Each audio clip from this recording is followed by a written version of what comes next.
Have you been sentenced in your case yet? No. And are you hoping that as a result of this, the judge may take your potential cooperation into consideration? Yes. And after Exhibit 67, that proffer agreement, did you in fact enter guilty pleas to all 8 counts as listed in the agreement? Yes.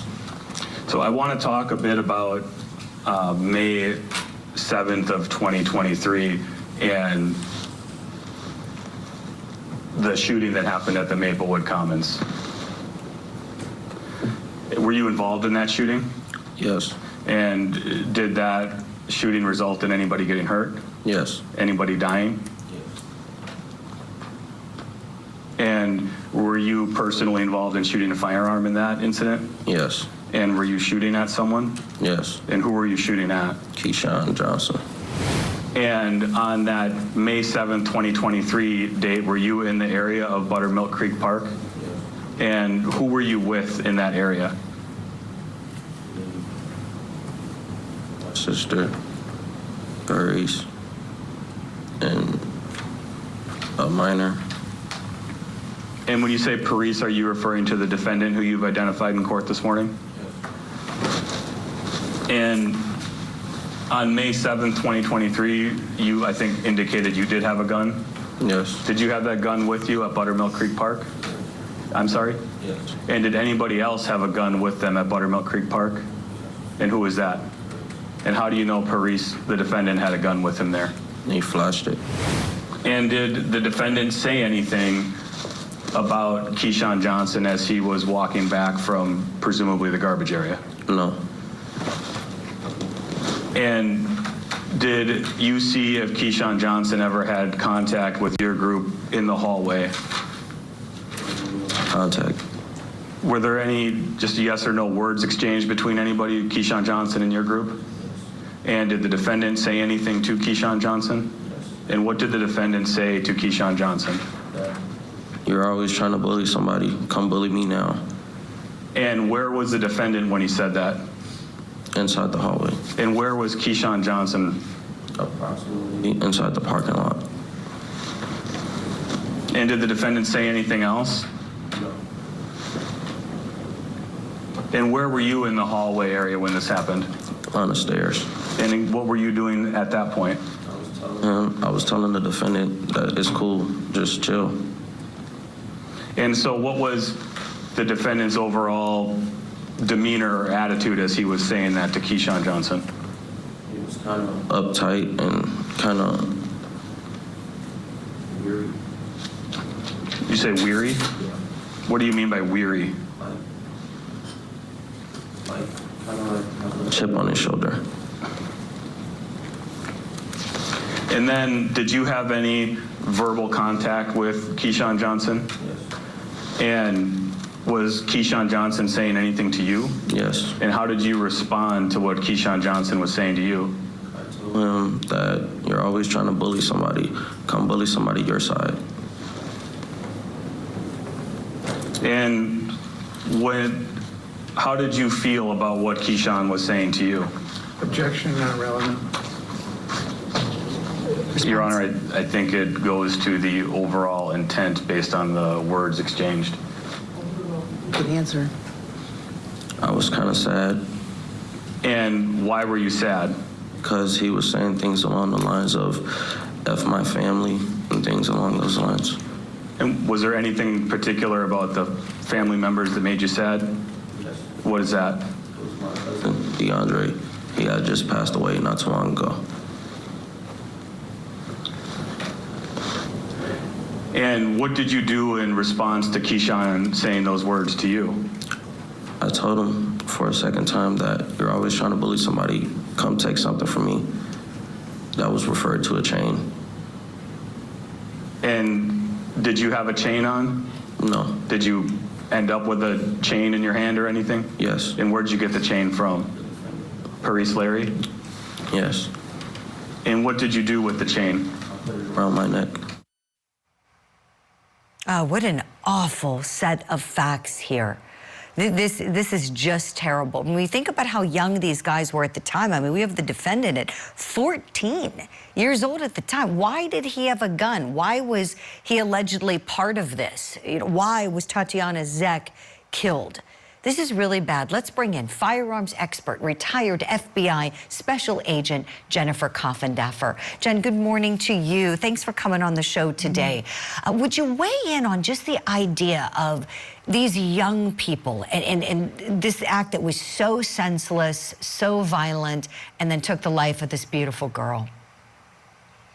Well, good morning, Julie. You know, when I look back at a particular time in my career, 6 years in the gang unit working these exact types of cases, it was unbelievable to see how young these individuals were committing these types of crimes. Why? Because they are abandoned so early in life. When you look at the cigarette burns put out on them, the way they are thrown out into the streets at as young as 6, 7, 8 years old by the people caring for them, they have no empathy, and they join in these gangs where they find this kind of distorted affiliation that is so important, and they can't be disrespected. At the point they're disrespected, they're going to commit murder.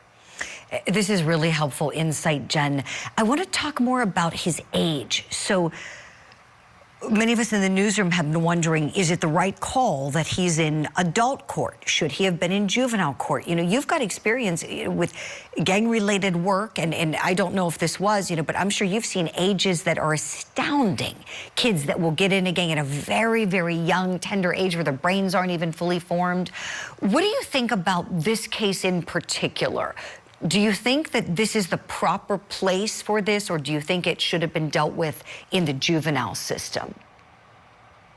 You know, I'm always torn in these types of cases where, as you said, you have somebody who isn't even developed mentally, and yet they could spend the rest of their lives behind bars for a gold necklace or being disrespected. But this is the problem. They turn into monsters early, Julie. They find no empathy with any of their actions. They have only this seething hate, and they're typically involved in drugs as well, which fires this fury. And so the problem is it's very difficult to ever get anyone back to the state of being just a normal teenager again.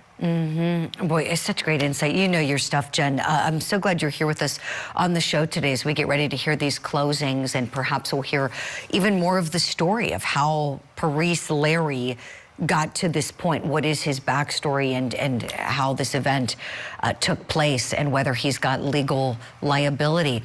Jennifer Coffindaffer, thank you much. Friends at home, thank you for being with us on this Thursday. We'll hit a break. When we come back, we're getting ready for the jury to be brought in shortly. And we'll hear more of the testimony from the co-defendant who has already pleaded. This is Court TV Live.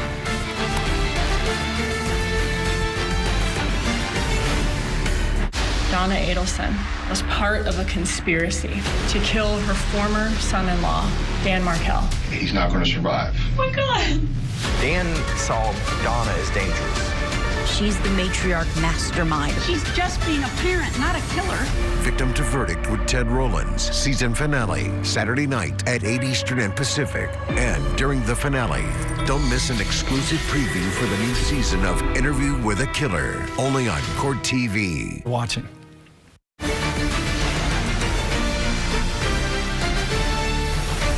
Did you have any intent to kill Tatyanna Zech on May 7th, 2023?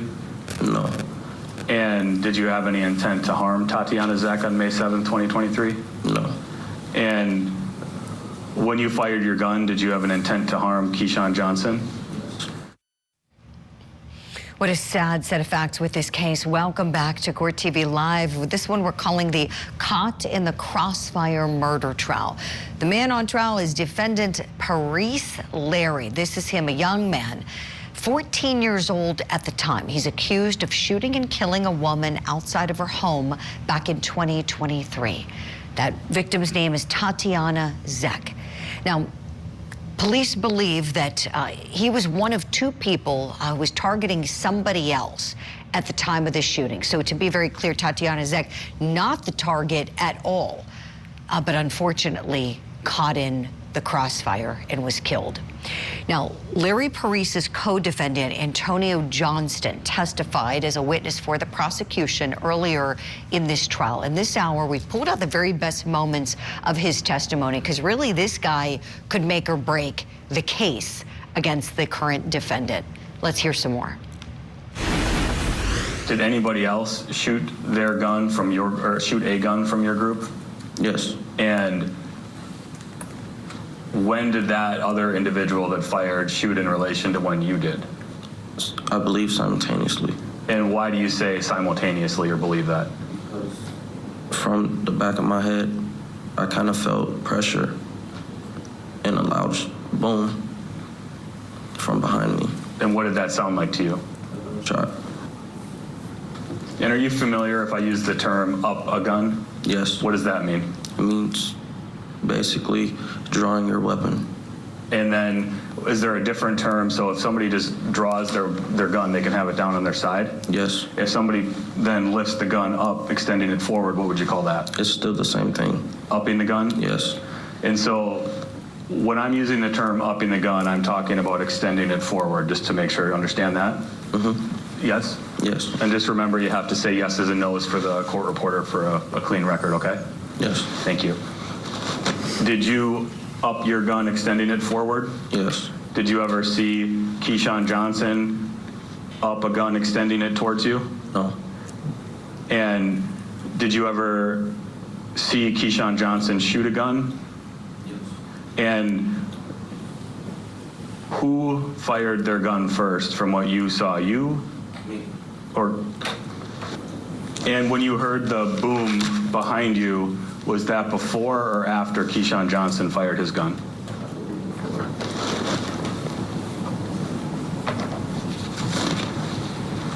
And when you were shooting your gun, who were you trying to shoot at?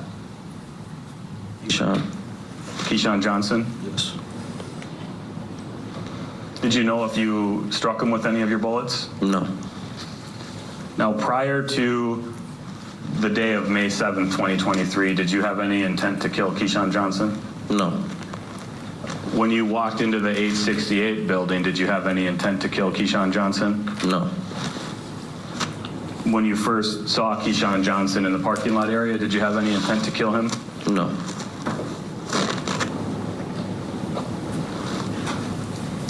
And are you familiar with someone named Tatyanna Zech? Yes. And how do you know Tatyanna? I don't know her personally. I just know her through the tragedy that occurred. And did you have any intent to kill Tatyanna Zech on May 7th, 2023? No. And did you have any intent to harm Tatyanna Zech on May 7th, 2023? No. And when you fired your gun, did you have an intent to harm Keyshawn Johnson? And when you fired your gun, did you have an intent to harm anyone other than Keyshawn Johnson? No. Just Keyshawn Johnson? Yes. And when you were firing at Keyshawn Johnson, is that when the intent to kill by firing at 10 times occurred? Yes.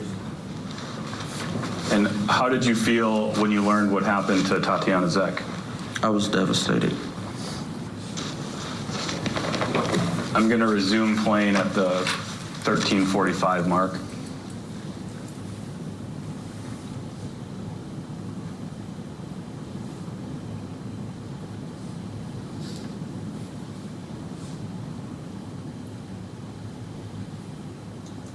Now I paused at the 13:58 mark. Do you see yourself visible in the screen? Yes. Do you see yourself on the screen now? No. And where did you go at this point? And out of the building. And got Exhibit 68 back up on the screen. And so when you say you ran out of the building, what do you mean by that in relation to Exhibit 68? Backside near Pioneer Road, East Pioneer. And was there anybody running with you out the backside of that 868 building? Yes. And who was that? Interesting. And while you were running out the backside, did you personally see if anybody else, after being outside the building, shot a firearm? Yes. And what did you see? Discharged his firearm kind of in the air. And where were you when you saw Parise shooting his gun at this point? Of going towards East Pioneer Road, running.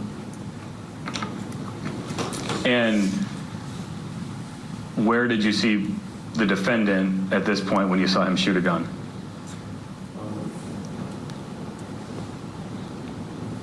In between the 880 and the 868, near the grass in the back Near the back of what? of the houses. And from your angle, were you able to see what direction the defendant was shooting? Yes. And what did it look like to you? The same direction that the victims were. And as you're running, where did you ultimately run towards? There's houses across the street from East Pioneer Road, behind those houses, and into Tyson Middle School. So let's talk about this some more. So Tatyanna Zech was hit with a single bullet to her head that killed her. 2 other people were injured, but again, she was not the intended target. Let's talk about how dangerous this is when someone who isn't experienced with firearms opens fire and thinks they can hit their target. Let's bring in firearms expert, retired FBI Special Agent Jennifer Coffendeffer. Jen, you spend a lot of time on the range now. You train a lot of people how to properly use firearms. Would you speak to that, please?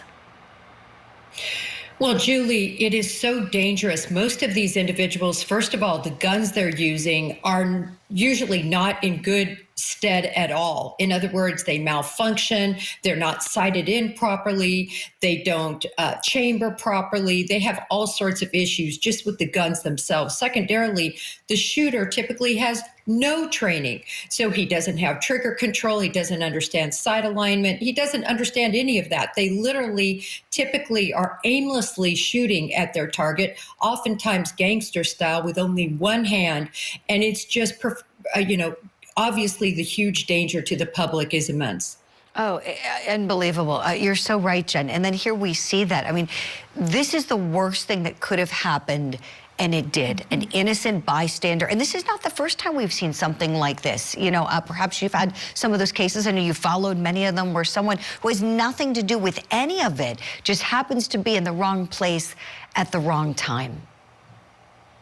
Yes, exactly. Had a very similar case. That defendant was Detroit Hines, and he ended up getting life for this very same type of instance where you're shooting, it's a gang shootout, somebody's angry at somebody from the opposing gang, a bullet flies, and unfortunately and so tragically hits a completely innocent bystander.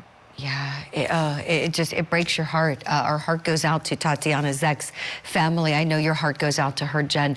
We're going to hit a break as we're approaching the bottom of the hour. For anyone just tuning in, we're getting ready for the closing arguments to start in this trial. So we're going to watch these together live here on Court TV. So we have that trial cooking at this hour. And then in our next hour, look at this.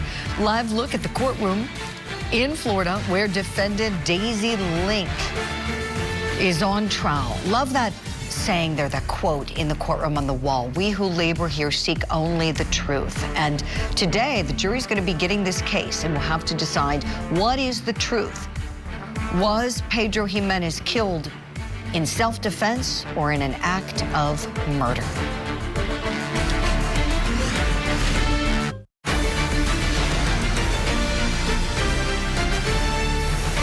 Welcome back to Court TV Live. I'm Julie Grant. So let me show you our trial tracker at this hour. In Florida, we've got closings happening at 10:30 a.m. Eastern in the murder trial for defendant Daisy Link. This lady's accused of shooting and killing her partner, Pedro Jimenez. The question is, was it murder or was it self-defense? We'll show you those closings as soon as they start. In Massachusetts, we've got opening statements scheduled to happen around noon today for a brand new trial for Irish firefighter Terrence Crosby. This guy's standing trial for a second time on charges that he raped a woman in a Boston hotel. That is the allegation. We will go there as soon as those opening statements begin.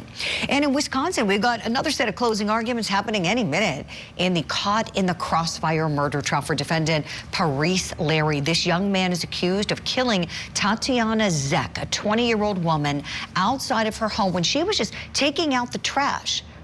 And unfortunately, gunfire was erupting around her, and she was hit by a single bullet to her head. Not the intended target, just an innocent person. And so the question is, was this guy the shooter? We'll see what happens when the closings start. We'll go in there live. Meantime, we've got the best testimony from Parise Larry's co-defendant, Antonio Johnston. He pleaded. Let's take a listen to what he said in the trial. Did you talk with the defendant about what happened in the shooting? Not right then and there. Was there at some later time that you did? Yes. And where was that? On our way to Milwaukee. And let's come back to that in a moment. And so you're at the Tyson Middle School area getting rid of the guns, and where did you go from there? Went to, like, behind the Fond du Lac High School. And when you say we, who are you referring to? Me and Parise. Was Tristan with you at that area? And when did Tristan separate from you? Right after the shooting. And when did he separate from you from this point at Tyson? Maybe minutes. And did you, so now you and the defendant, Parise Larry, are at the high school location, you said? Yes. And did you leave that location at some point? Yes. And would you be able to estimate how long you were there? Maybe 20 minutes. And where did you go from there? Milwaukee. And how did you get to Milwaukee? We had a ride. And who picked you up? Corbin or Colton. And did you know that person? No, not really. Did you contact that individual to pick you up? Yes. And how did you contact that person? And so then I think you said you were going to Milwaukee? Yes. And who was all in the vehicle? Just me, the driver, and Parise. And was it at this point that you've said that the defendant talked with you about what happened during the shooting? Yes. And did the defendant make any comments about thinking he shot anyone? Yes. And what did the defendant tell you? He told me that I believe Keyshawn got hit. Did the defendant tell you if he thought it was him, the defendant, that shot Keyshawn? No.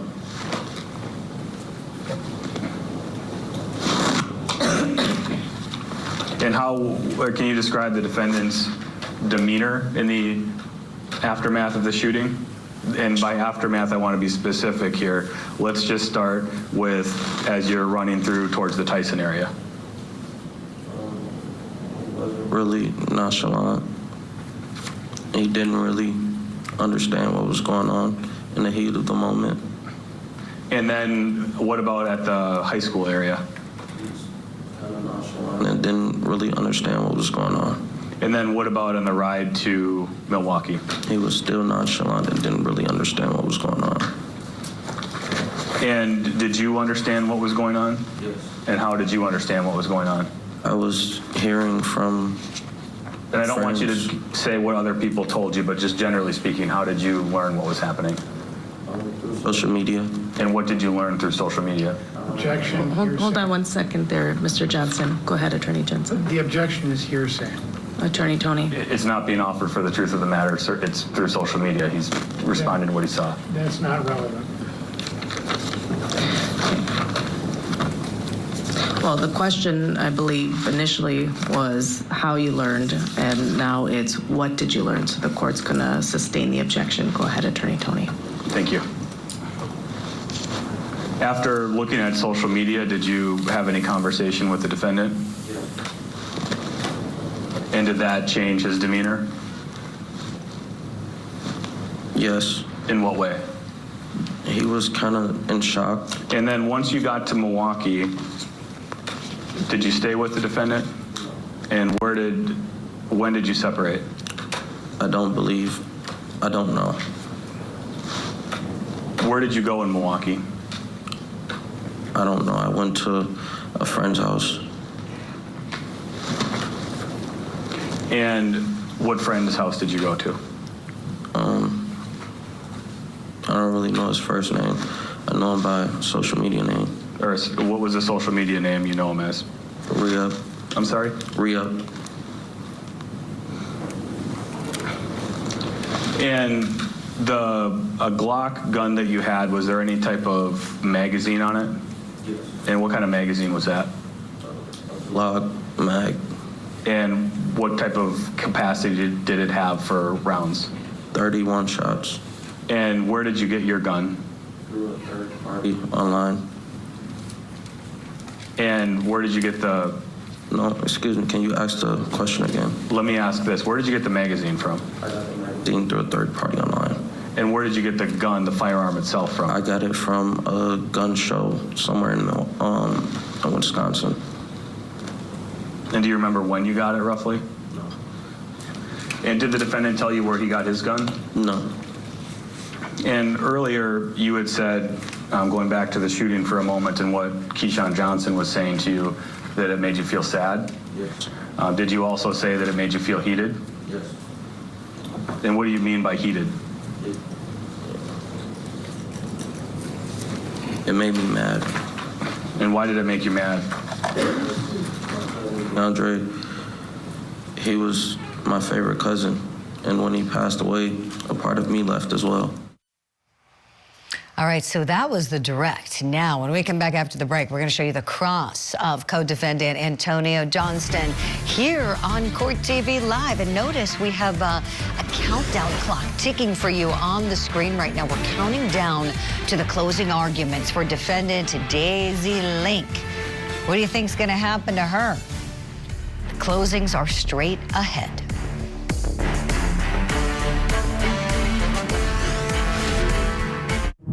I'm going to ask you a lot of intensely personal questions. How do you explain it?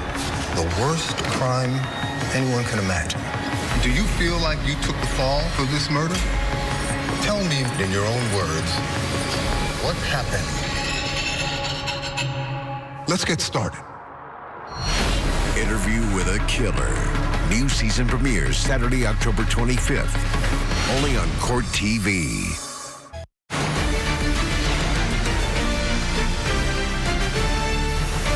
Welcome back to Court TV Live. I'm Julie Grant. We're glad you're with us this Thursday morning as we're getting ready for the closing arguments in the Caught in a Crossfire murder trial for defendant Parise Larry. So there he is on the left side of your screen. His co-defendant, Antonio Johnston, is on the right, and he decided to plead out and become a state witness against his buddy. So we're playing back the best moments of his testimony because really he can make or break this case for this jury. And then as soon as the jury's in the box, we're going to go in and watch the closings live. So we saw his direct this hour. Now let's look at what happened when he was cross-examined. One of the reasons you entered into this agreement is because you are hoping that Mr. Tony and the state will be lenient on you at your sentencing hearing, right? No. Well, that's a term of the agreement, isn't it? No.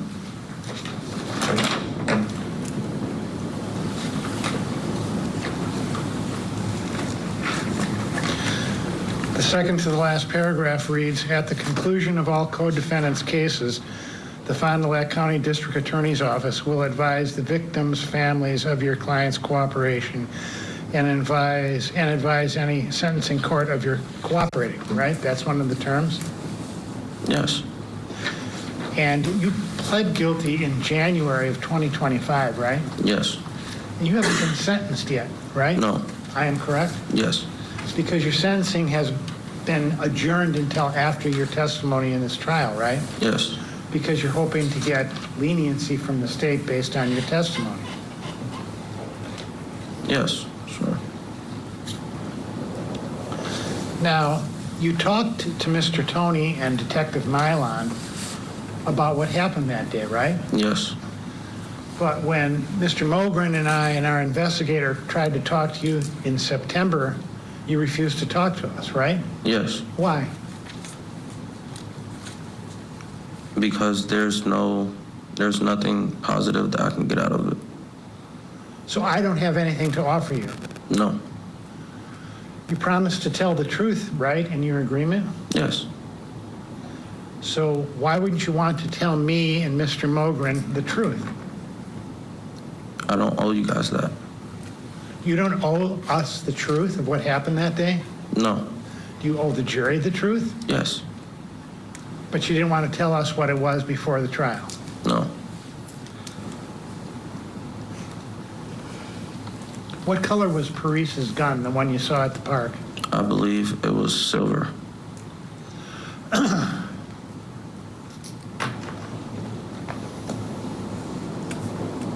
How old is Benno? No. I don't know. Well, he's like 27, isn't he? Yes, I believe so. And he was your friend, right? No. What was he doing there? He was a friend of family. Of your family? Yes. So you were the one Benno knew, right? Yes.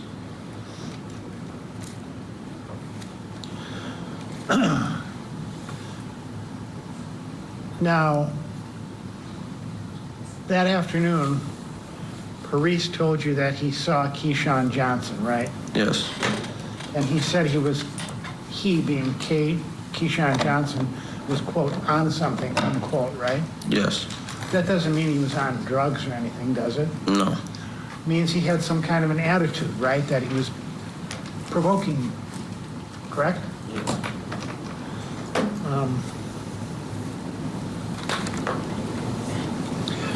Did you say that when you looked around you saw Keyshawn Johnson peeking around the corner? Yes. Peeking around what corner?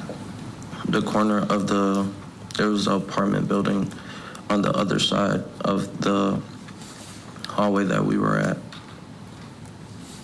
And that was before they went to the garbage can? Yes. Now, in your statement to the police, you said he supposedly went to take the garbage, right? Yes. What did you mean by saying supposedly? I meant by supposedly where there were approximately 8 people that were going to the garbage. Now, from my knowledge, maybe 1 of 2 people would be reasonable to take out the garbage, but 8 people, no. All right, so Parise told you that Johnson was on something, right? Yes. Meaning he was provoking people, right? Yes. You look out the door, you see Johnson peeking around the corner, right? No. How did you see him peeking around the corner? By my mom's house. Okay, you saw him peeking around the corner by your mom's house, right? Yes, that was the first time Mr. Larry told me that Keyshawn was there, to my knowledge. And that confirmed, in your mind at least, that Keyshawn Johnson was on something that afternoon, right? Yes. So you were worried about a confrontation with Johnson. You were worried he was going to try something.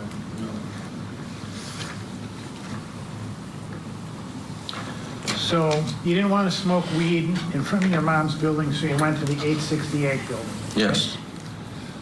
And there was no discussion in the 868 building between you and Parise or any of the other people there that you were going to do something to Keyshawn Johnson, right? No. I am correct? Yes. There was no such discussion. No.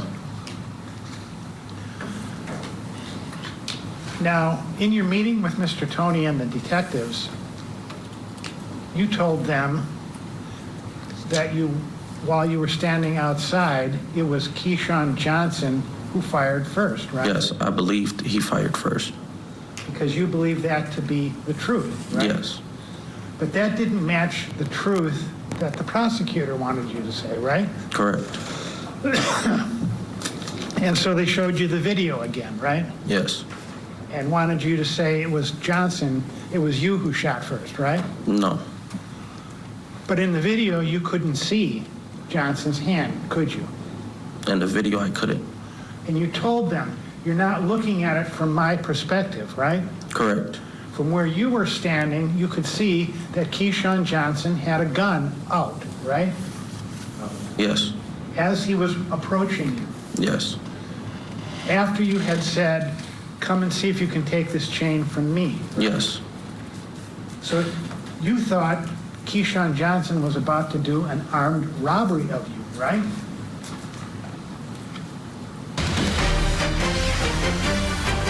We've got some breaking news for you. We are just learning that we're not going to closing arguments in the Caught and the Crossfire murder trial because it's not time. There's still some more testimony. We're learning that defendant Parise Larry has changed his mind, and now he's notified the court that he wants to testify. So that is his right. So the court is affording him that opportunity. The evidence is still open now. He had initially said he wasn't going to testify, but must have slept on it and then woke up and felt a little differently. And so we're going to be watching him testify live together. He just got through the colloquy, and the court put a 15-minute broadcasting restriction on us. So we have to watch our clock, and then as soon as we hit the top of the hour, we should be able to go in and show you the testimony live. Let's talk about this news and this decision and this change of heart. Let me bring in our law enforcement analyst guest, retired FBI agent Jennifer Coffindaffer. Jen, what do you think? Well, you know, normally I never think it's a good idea for a defendant to testify. But in this case, I'm not so sure that this isn't a wise decision. Look, the co-defendant is very well spoken, very calm, great eye contact. He comes off as being believable, I think. And if his co-defendant, if Mr. Larry has that same sort of way of speaking, he might come off fairly well. And look, the jury wants to understand the intent. They are going to realize that this young woman certainly wasn't his target. And maybe this can have a chance for them to relate to him in terms of if he feels sad or if he cries on the stand, it might help him. Yes, I think you're right. I mean, he's so young, he can lose the rest of his life depending upon what the jury decides here. And by that, I mean imprisonment. This is not a capital case, as you know, Jen, but for anybody who may just be tuning in, we're looking at imprisonment as a potential penalty for Parise Larry. As you said, if he can just connect on a human level of perhaps showing remorse, perhaps showing a lot of emotion, there may be somebody that feels sorry for him and may not believe that he did the act that he's being accused of here. Boy, this is quite a change of what we expected today. Jen Coffindaffer, I know we need to let you go. Thank you so much for the great insight you provided us with today as we get ready to watch Parise Larry in just a couple minutes. Friends at home, stand by. We'll hit our break. We're going to be back here in about 4 minutes, and we'll get ready to see him take the stand. Can he help himself? That is the big question. And look at the clock on your screen. We're counting down to when we see the closing arguments in Florida for the case of this defendant, the woman who made headlines for getting pregnant in the jail, Daisy Link.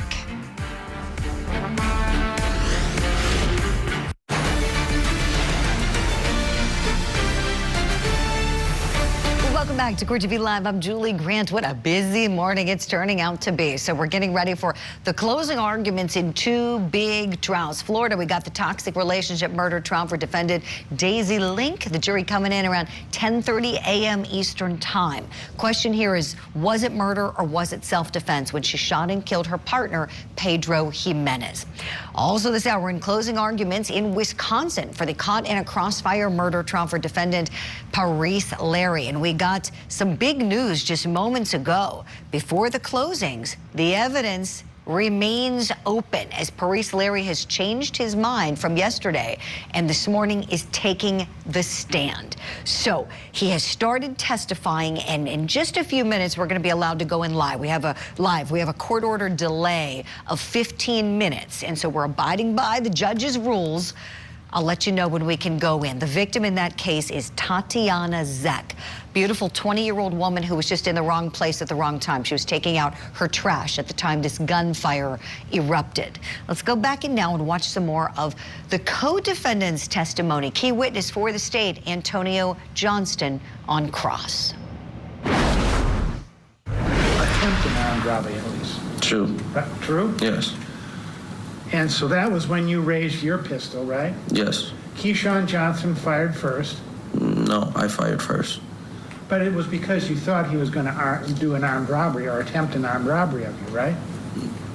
Yeah, I just felt that he was threatening my life. Tell us exactly what he was doing that led you to believe he was threatening your life. He was walking toward me, and I told him not to walk toward me, and that demeanor with the expression on his face and how he was carrying himself, like he was some type of macho man, or just like he was gonna strong arm me for whatever, after I told him to take the chain from me because I was older than Parise and I was stronger than Parise. So when Keyshawn approached me and I told him to stop and he didn't, I seen him take a gun from his waistband and he was going to raise it in my direction, and I discharged my firearm. In fact, what you said to Keyshawn Johnson was, if you take another step, you're going to force my hand. Yes. What does that mean? You're going to force me to do something I didn't want to do.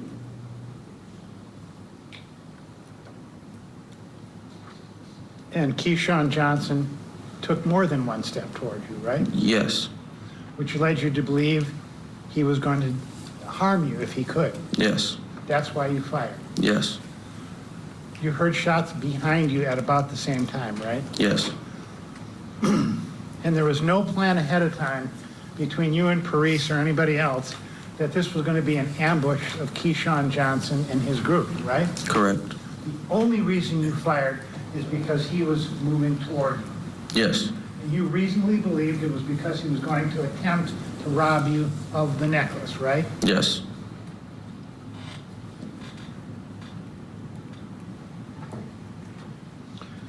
In your statement to the state, you described Keyshawn Johnson as a non-friendly person, right? Yes. What did he do or say that led you to believe he was non-friendly?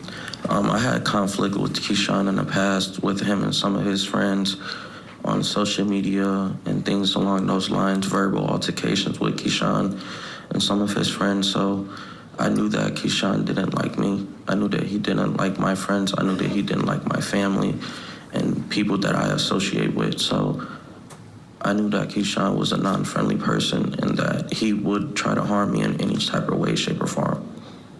You said earlier in your testimony that he said something about your deceased cousin. Yes. What did he say? He said, F my deceased cousin and F him. And when you say F, you mean fuck? Yes, sir. Did your cousin die of natural causes or was he murdered? No, my cousin was murdered. How long before this? Approximately 2 years. Do you know whether Keyshawn Johnson knew your cousin? No, he did not. But he knew of the murder? Yes. You used a fake ID to get your gun, right? Yes.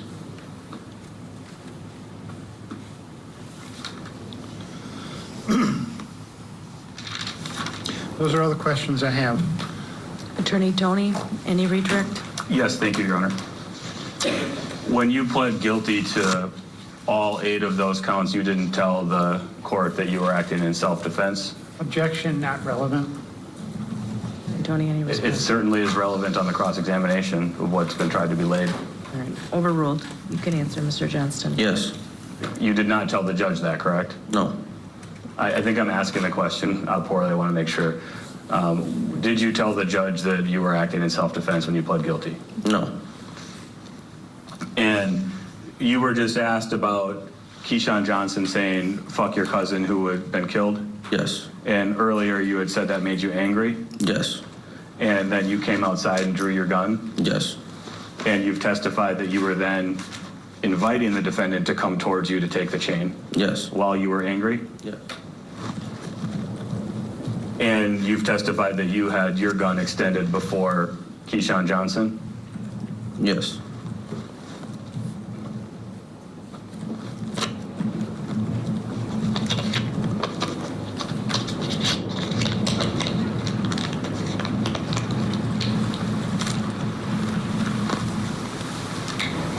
Nothing further. Any follow-up, Attorney Jensen? Did you tell the police during your interview that you were scared and that was the reason you fired? Yes. Is that the truth? Yes. No further questions. Attorney Tony, anything else? Just have one moment.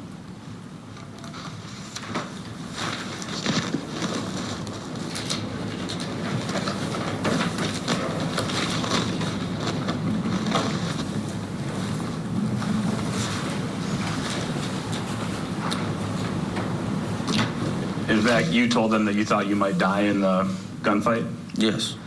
and that scared you? Yes. And that when you fired those 10 times, that was when you formed that intent to kill Keyshawn Johnson? Yes. Nothing further. Attorney Jensen? No. All right. And you can step All right, there it is, the testimony of the co-defendant.